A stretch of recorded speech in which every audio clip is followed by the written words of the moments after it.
ඉතින් ඔයාලා හැමෝම නැවතත් මගේ YouTube channel එකට සාදරයෙන් පිළිගන්නවා.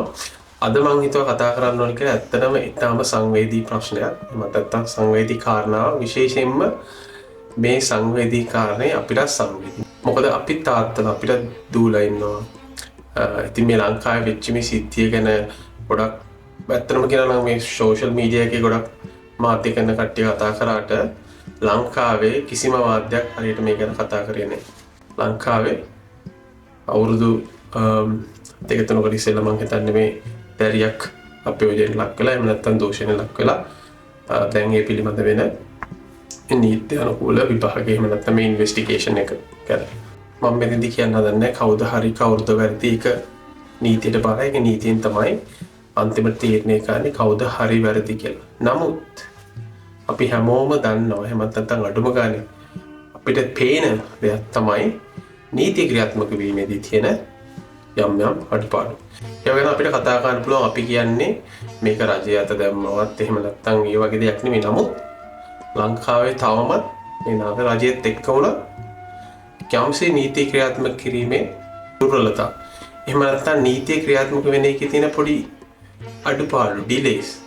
ඉතින් මම උදාහරණයක් ගන්නකො මම ජීවත් වෙන ඕස්ට්‍රේලියාවේ දැන් ගිය අවුරුද්දේ මේ මං හිතන්නේ සංඝනායක හරි මෙල්බර්න් වල පන්සලේ හාමුදුරුවන්ගේ නම ඇවිල්ලා නාවටුල් නිවිජිත.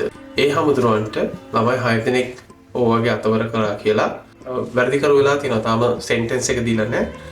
නමුත් මේවා වෙලා තියෙන්නේ අවුරුදු 30කට ඉස්සෙල්ලා. ඉතින් ඒ අවුරුදු 30කට ඉස්සෙල්ලා වෙච්ච දේ ඒ විදිහට ඉන්වෙස්ටිගේට් කළා, හරියට ඉන්වෙස්ටිගේට් කළා.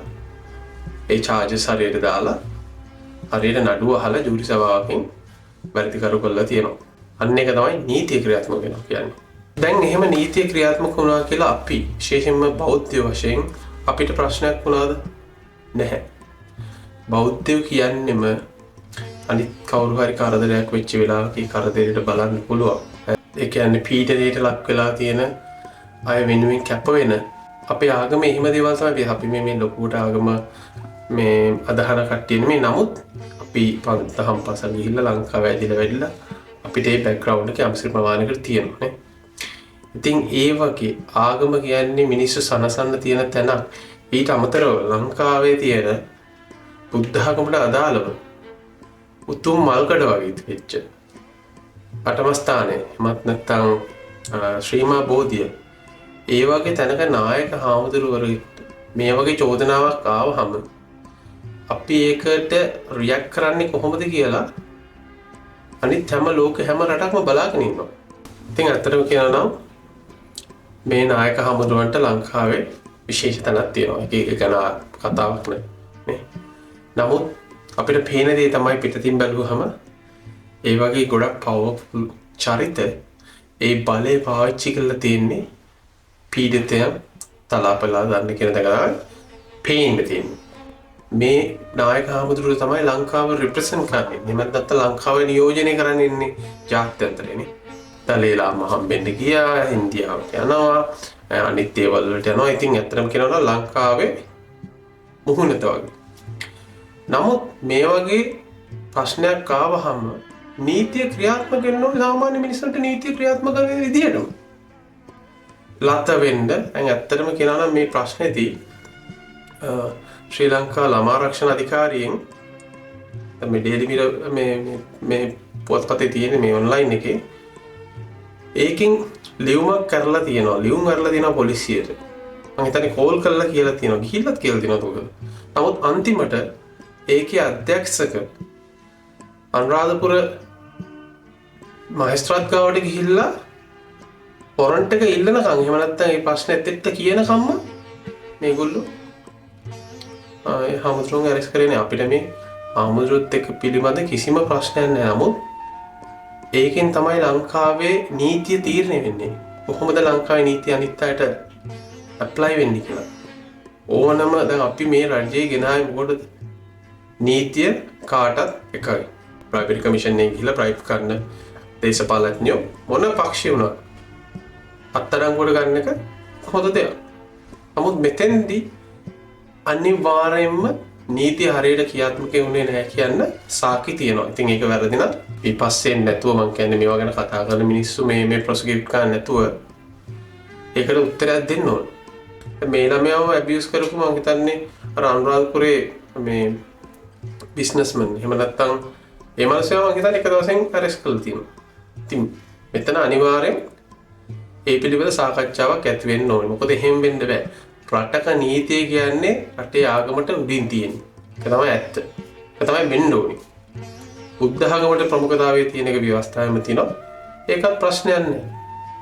එහෙමයි කියලා මේක ඉන්න හාමුදුරුවන්ට ඕනියව කරන්න එහෙම බෑ. ඒක නෙමේ සංස්කෘතිය. ඒක නෙමේ සදාචාරය.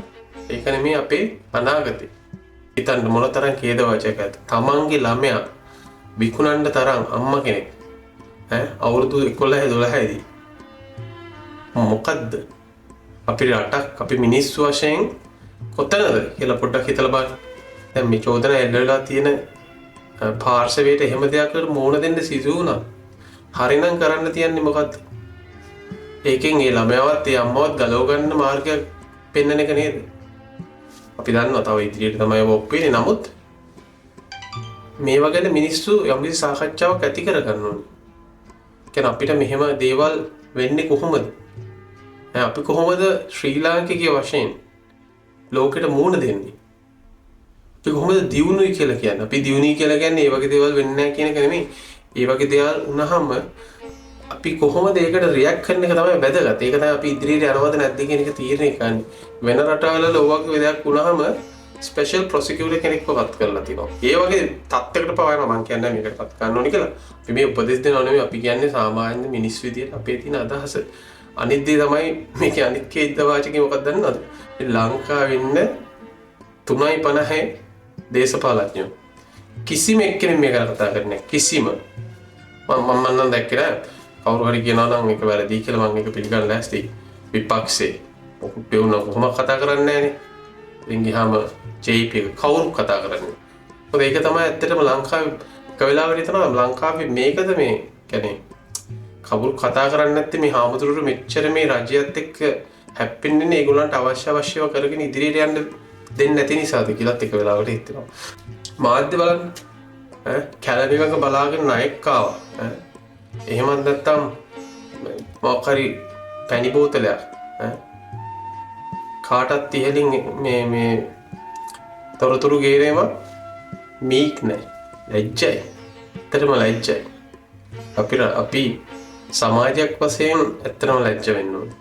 මේ වගේ එක හාමුදුරු කෙනෙක් දෙන්නෙක් තුන් දෙනෙක් අපි දන්නේ මේ හාමුදුරු වැඩ කරාද නැත්නම් ඒව ඔප්පුයි. නමුත් නිකන් අර ගින්නක් නැතුව දුමක් නගින්නේ නැහැ. ඒ හින්දා අපි හරියනම් කරන්න ඕනේ ඒ හාමුදුරුවන්ට සාධාරණයක් වෙන්න මේ ඉන්වෙස්ටිගේෂන් එක හරියට කරන්න ඕනේ. ඒක තමයි වෙන්න ඕනේ. ඒක තමයි අපේ එකම මේ බලාපොරොත්තුව.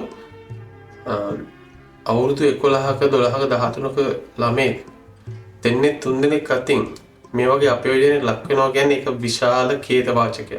ඉතින් ගොඩක් දේවල් ගැන කතා කරන්න ඕනේ. ගල් ලඟුරු ගැන කතා කරා, ඩොලර් මිලියන් 2-3 ගැන කතා කරා. කතා නොකරි මොනවද? නමුත් ඇත්තටම අර දුක හිතෙන දේ තමයි මේ වගේ ඛේදවාචකයක්. මේ අවුරුදු 11ක 12ක ළමයි මේ වගේ අපයෝජනයට ලක් වෙනවා කියන්නේ ඩොලර් මිලියන වලින් මයින්ඩ් පුළුවන් දේවල් නෙමෙයි මේවා. ඒ දේ ගැන හරියට කතා කරන්න ඔය කිසිම දේශපාලඥයෙකුට කොන්දක් නැතිවීම ගැන එතනම කනගාටුයි. එතනම අපි ස්තුතිවන්ත වෙන්න ඕනේ ශ්‍රී ලංකා ආරක්ෂණ අධිකාරියේ ඩිරෙක්ටර් නැත්නම් ඒ ළමයාව ඉන්ටර්වයුව කළා හොස්පිටල් එකට ඇඩ්මිට් කළේ ඉන්වෙස්ටිගේෂන් එක කරපේ නිලධාරීන්ට ඇත්තටම ස්තුතිවන්ත වෙන්න ඕනේ. ඉතින් එහෙනම් අපි නැවතත් තවත් වීඩියෝකින් හම්බ වෙමු. බොහොම ස්තුතියි.